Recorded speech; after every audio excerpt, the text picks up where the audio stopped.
안녕하세요. 뉴스로 바라본 세상 잡초근성입니다. 요즘 금값이 미쳐 돌아가고 있습니다. 여러분들 많이 혼돈스러우시죠? 지금 집에 가지고 있는 돌반지나 금붙이나 이런 거를 팔아야 되는 것인가? 아니면은 어디서 빚을 얻어서라도 금을 내가 사야 되는 것인가? 많이 혼란스러우실 거예요. 우리가 금을 팔던 사던 이러한 행동을 하기에 앞서서 지금 금이 왜 이렇게 비싸졌는지 원인을 알고 한번 생각을 해보자. 이런 취지로 금값 상승에 대한 이유를 여러분들에게 아주 알기 쉽게 설명드리도록 하겠습니다. 바로 영상 시작하겠습니다. 최신 뉴스들 보시면 금 이야기가 많이 나오고 있습니다. 금을 사자, 쏠림 현상의 해외보다 20%가 지금 비싸졌다고 합니다. 국내가 20%가 비싸다는 소린데 우리가 이거를 김치 프리미엄이라고 하죠. 김프가 꼈다. 김프가 끼면은 금값이 빠진다고 하는데 야 이거 어떻게 해야 될지 모르겠다. 이러한 관련된 뉴스들이 많이 나오고 있고 이렇다 보니까 사람들이 금을 막 사요 지금. 금값이 오른다고 하니까 금을 너도 나도 사는 바람에 은행권에서 골드바, 실버바 이제 구매가 안 될 정도로 없대요. 너한테 팔 게 없대요. 그 정도로 지금 금이 미쳐 돌아가고 있는데요. 그러면 얼마나 금값이 올랐냐? 금값의 추이를 보니까요. 지금 이쪽에 나와 있는 금액들이 1g당 얼마인지예요. 7만 원 선에서 놀던 금값이 지금 거의 17만 원 선을 터치하려고 올라가고 있는데 최근래에 그래프의 방향성을 보게 되면 거의 수직 상승을 했죠. 이해가 안 되는 거예요. 솔직히 다들 이거에 대한 이유보다는 지금 금값이 아주 높다. 이거에만 모두 포커스를 맞추고 있는 게 현실인데요. 아니, 금이 지금 다 떨어졌나? 더 이상 채굴할 수 있는 금이 없나? 하고 찾아봤더니 자, 미국에서 조사를 한 건데 앞으로 캘 수 있는 금이 5만 3천 톤 정도 남았다고 해요. 우리가 그동안 채굴한 금이 약 20만 톤 정도 되고요. 남아있는 게 약 5만 톤 정도 됩니다. 20%밖에 안 남은 상황인데 그래서 금값이 지금 이렇게 오르고 있나? 아니요. 단순히 이 이유만 가지고 현재 금값이 오른 걸 설명할 수는 없습니다. 그러면 도대체 지금 금값이 왜 이렇게 비싼지 제가 5가지 이유를 알려드리도록 하겠습니다. 잠깐 구독, 좋아요 잊으신 거 아니겠죠? 가장 먼저 정말로 금이 귀해지고 있습니다. 이게 무슨 말이냐? 주요국 여러 국가에서 금 보유 확대 경쟁을 지금 하고 있습니다. 한국은행은 뒷짐이라고 하는데 이거는 약간 번외로 하고 이게 무슨 말이냐면요.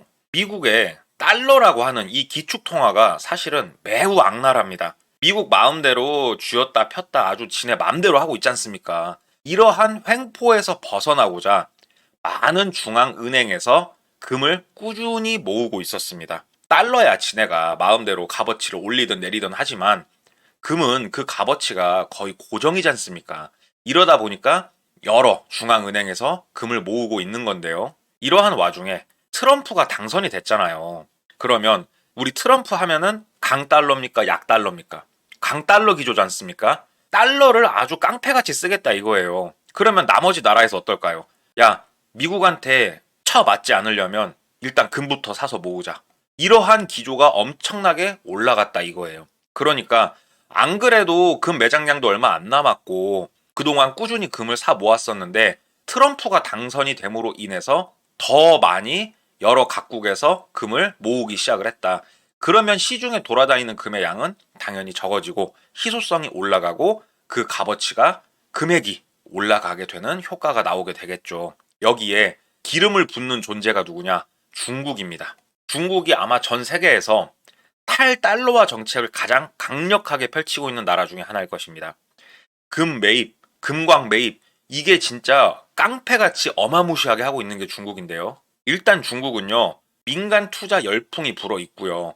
금 소비량도 세계 1위인 나라가 중국입니다. 공장도 엄청 많잖아요. 산업용으로 쓰이는 금도 많고 중국 사람들 자체가 금을 엄청 좋아합니다. 금 소비량 추이를 보시면 중국 엄청나죠. 자, 금도 많이 사다 쟁여넣어.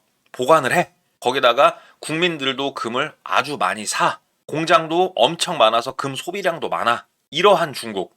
금광을 그래서 열심히 팠고 지내놔라. 예. 본인들 중국에서 엄청난 금광이 터졌는데 300톤 정도 되는 금광이 터졌다고 해요.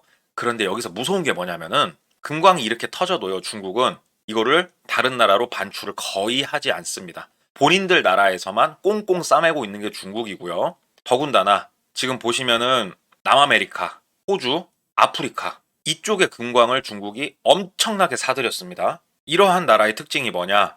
앞서서 보여드린 이러한 금 매장량 나와 있는 것 중에 보시면요. 남아프리카, 브라질, 예, 호주 지금 보이시죠? 금 매장량 탑 랭커들의 그러한 나라들의 금광을 지금 다 사들이고 있고 이런 금들이 전부 다 지금 중국으로 향하고 있는 겁니다. 그리고 여기에 들어간 금은 다시 나오지를 않아요. 전 세계적으로 금이 그래서 더 귀해지고 있고 유동량이 줄고 있고 그거에 따라서 금값이 계속 상승하고 있다.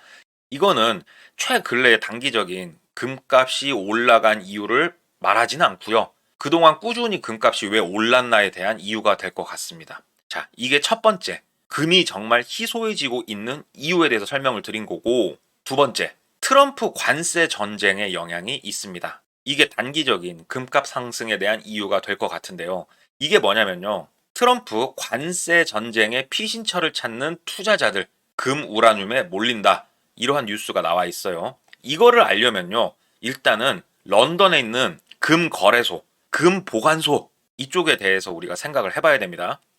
런던에 금 보관소가 있어요. 여기에 8,700톤의 금이 보관이 되어 있습니다. 와, 8,700톤. 그냥 많네, 엄청 많네 이렇게 생각하실 수 있죠. 자, 전 세계의 각국들의 금 보유량입니다. 압도적인 1위가 미국인데요. 미국이 8,100톤 정도 보유를 하고 있습니다. 이 금 거래소에서 가지고 있는 금이 8,700톤이에요. 자, 미국보다 많아요. 얼마나 거대한 그러한 보관소인지 아시겠죠? 이러한 런던 금 보관소는요. 금을 단순히 보관만 하는 게 아닙니다. 마치 은행하고 똑같아요. 제 영상을 꾸준히 보신 분들이라면 은행이 지급 준비율 10%를 남기고 나머지 90%는 대출을 해줘서 이자 수익을 내는 거를 제가 말씀드린 적이 있어요. 얘네도 똑같이 장사를 합니다. 금을 빌려주고요. 이자를 받아요. 실제로 그리고 금 거래도 합니다. 일반인을 상대로 금을 판다는 게 아니고요. 이 시중 전체를 상대로 금을 풀었다 회수했다 하면서 지네가 수익도 내고 있고 이런 곳이 런던 금 보관소인데요. 이곳에 문제가 생긴 거예요. 그게 뭐냐?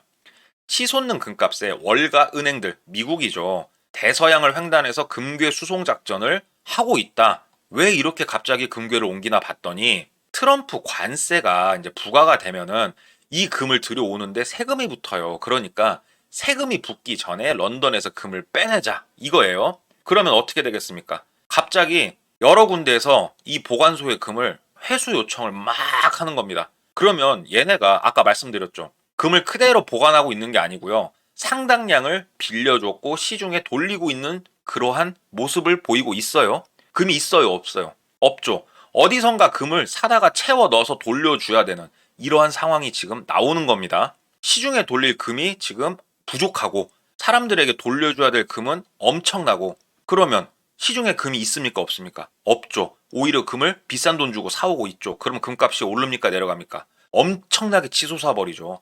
이게 지금 현재 상황입니다. 금을요, 인출을 하려고 하면은 지금 한 달에서 두 달까지 걸리고 있답니다. 원래는 일주일 정도면 금을 받을 수 있었는데 이렇게 금이 딸리다 보니까 지금 엄청나게 금값이 올라갔고 시중에서 내가 금을 구하려고 해도 이자도 엄청나게 많이 줘야 된다. 그러니까 지금 금값이 수직 상승을 해버린 것이다. 이게 대변하는 그래프가 금값 수직 상승에 대한 이유가 될 것 같아요. 이게 두 번째 이유고요. 그 다음에 세 번째, 금값이 오르지 않습니까? 그러면 이게 미국 예산 확보로 이어질 수도 있습니다. 이게 무슨 말이냐면요.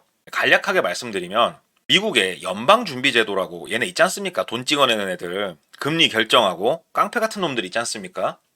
연방준비제도는요. 1934년도에 금 보유법 이게 딱 제정이 되면서 얘네는 금을 보유할 수 없게 됐어요. 그러면 얘네가 갖고 있던 금을 어디다 넘겨놨냐? 미국 재무부에 금을 넘겨놓은 상태입니다.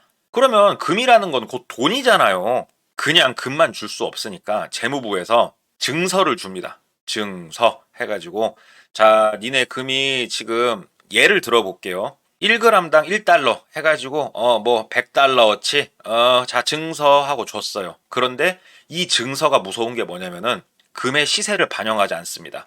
증서를 줄 때 그 돈만 주면 된다. 그 값어치만 주면 된다 이거예요. 시간이 지금 많이 흘렀습니다. 엄청 많이 흘렀고 현재 금값은 대략 70배가 올랐습니다. 70배.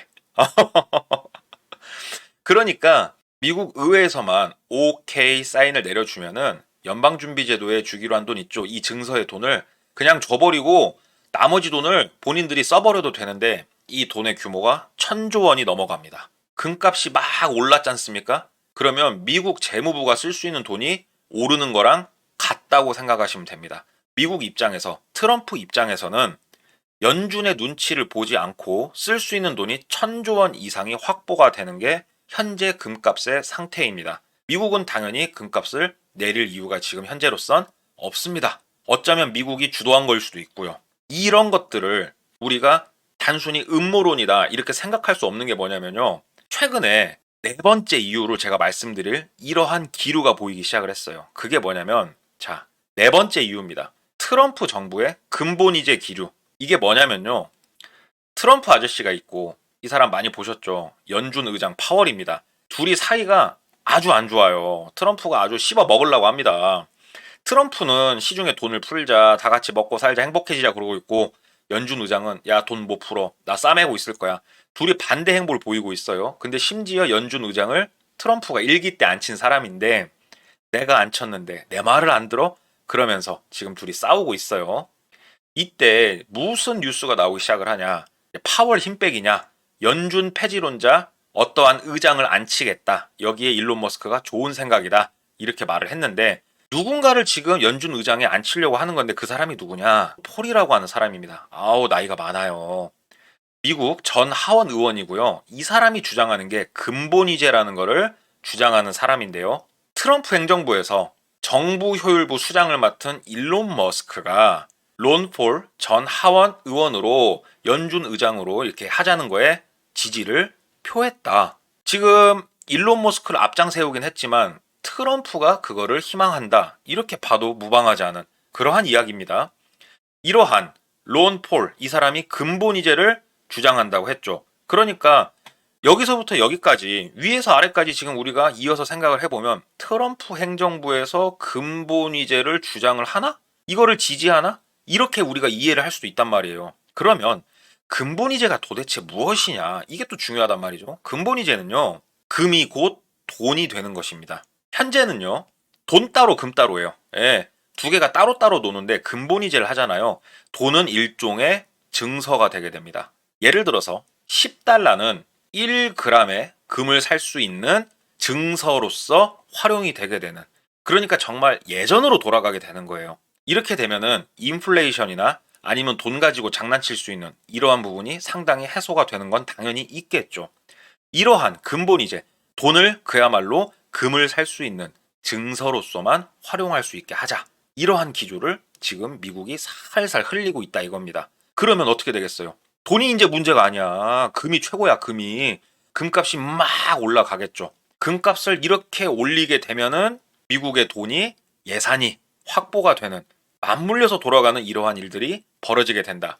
이러한 최전선에서 지금 미국이 움직이는 게 아닌가. 이러한 생각도 들고요. 그 다음으로 우리가 볼 게 다섯 번째, 금리 인하에 대한 기대감이 있습니다. 금리와 금의 상관관계는요, 반비례해요. 자, 보시면요.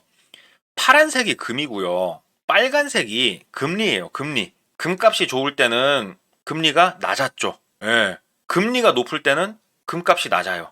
두 개는 따로따로 놉니다. 서로 반비례 관계에 있어요. 금과 달러도 보시면요. 반비례입니다. 달러가 좋을 때는 금이 바닥을 기고 있고요. 금이 좋을 때는 당연히 달러는 밑으로 내려오고 있고요. 이 폭은 좀 줄어들고 있습니다만 금리와 금의 상관관계는 반비례인데요. 이거를 우리가 종합을 하자면 금리가 올라가면 금값은 내려가야 되겠죠. 금리가 올라가면 달러의 가치도 올라가죠. 금리를 지금 내리려고 하고 있습니다. 그러면 달러의 가치도 당연히 내려가겠죠. 금값은 그럼 어떻게 됩니까? 올라가죠. 금리하고 반비례 관계니까. 이게 우리가 알고 있는 일반적 상식입니다. 지금 연준이나 아니면 트럼프의 기조가 금리를 내리려고 하기 때문에 당연히 그러면 금값은 오른다. 그러니까 사람들이 막 매수를 한 거예요. 사들이는 겁니다. 그래서 금값이 더 올라갔다 이렇게 생각을 하는데 여기서 조금 아이러니한 일이 지금 벌어지고 있는 게 뭐냐면요. 역의 상관관계가 깨진 금과 미국 국채금리. 그러니까 우리가 알고 있는 금리와 금값의 반비례가 깨졌다. 이제는 더 이상 얘네가 따로따로 놀지 않고 같이 올라가고 같이 떨어지고 둘이 붙어 다니는 희한한 일이 벌어지기 시작했다. 이거는 뭡니까? 향후 미래 예측이 상당히 불투명해지고 어려워졌다라는 걸 대변하고 있는 겁니다. 어찌됐건 금과 금리 두 가지는 반비례 관계이기 때문에 지금 금리가 내려가려는 기조에 사람들이 금으로 몰려드는 건 어쩔 수 없는 그러한 현실인 것 같은데요. 5가지 이유를 전체적으로 종합을 해보자면 금과 금리, 역의 상관관계가 무너진 아주 혼돈세를 보이고 있는 게 지금 현재 상황이고요. 국내는 거기에 플러스 알파로 김치 프리미엄까지 끼고 있어서 과열양상이죠. 아주 위험한 상황입니다. 지금 투자하려고 들어가는 거는 리스크가 상당히 있는 그런 모습이 지금 국내의 모습이고요. 전 세계적으로 금 비축량 증가, 이거는 장기적인 금값 상승을 불러왔었죠. 트럼프의 금값 장난, 제가 말씀드린 금 본위제라든지 금값 상승에 따른 미국 예산 확보라든지 이러한 트럼프 금값 장난 플러스 금리 인하에 대한 결과물, 이런 것들이 전체적으로 맞물리면서 지금 폭발적인 금값 상승을 불러왔습니다. 관세 전쟁, 제가 설명드렸었죠. 왜 관세 전쟁에 금값이 올라가는지. 그런데 관세 전쟁은 시작됐고요. 미국에서도 금을 충분히 지금 막 가져가고 있는 상황입니다. 얼마 안 있어서 전부 해소가 될 그러한 사안들이에요. 이런 것들은 향후 금 시세에 영향을 엄청나게 더 크게 주긴 어렵습니다. 주식에서 악재나 호재가 터지기 전에 시세가 먼저 반영되고 실제로 악재나 호재가 실시가 된 다음에는 그 가치가 빠지는 것을 우리는 흔히 볼 수 있었습니다. 지금 관세 전쟁 이유 하나만으로 타고 들어가기엔 이미 시작이 되었기에 이거 역시 우리가 투자처로 삼기에는 현 시점에서는 조금 무리가 있어 보이고요. 더군다나 혼돈세입니다. 지금 상관관계가 무너진 혼돈세고 트럼프가 어떻게 장난을 칠지 모르는 이러한 혼돈세 속에서는 방향성이 엄청나게 유동적일 겁니다. 단순히 무지성으로 지금 금을 우리가 매수, 투자하기에는 굉장히 위험한 시기다. 투자를 하시는 건 좋습니다. 금을 파는 것도 좋고 사는 것도 좋고 다 좋아요. 향후에 금값이 오를지 내릴지는 아무도 몰라요. 그런데 최소한 제가 말씀드린 이 5가지 이유, 이거에 대해서는 조금 더 깊게 공부해 보시고 생각을 충분히 해보시고 투자 결정을 내리시는 게 좋을 것 같다. 저는 이렇게 생각을 합니다. 오늘은 금값이 왜 이렇게 갑자기 미친 듯이 올랐는지 5가지 이유를 여러분들께 설명을 드렸고요. 여러분들 금 사든 팔든 좋은 결과가 있기를 바라면서 오늘 이야기 마치도록 하겠습니다. 오늘 이야기 유익했다면 구독, 좋아요 부탁드리고요. 아래 보이는 메일 주소로 여러분 일상에 많은 이야기 제보 부탁드리도록 하겠습니다. 저는 잘 준비해서 다음 시간에 찾아뵙기로 하고요. 이상 잡초근성이었습니다. 감사합니다.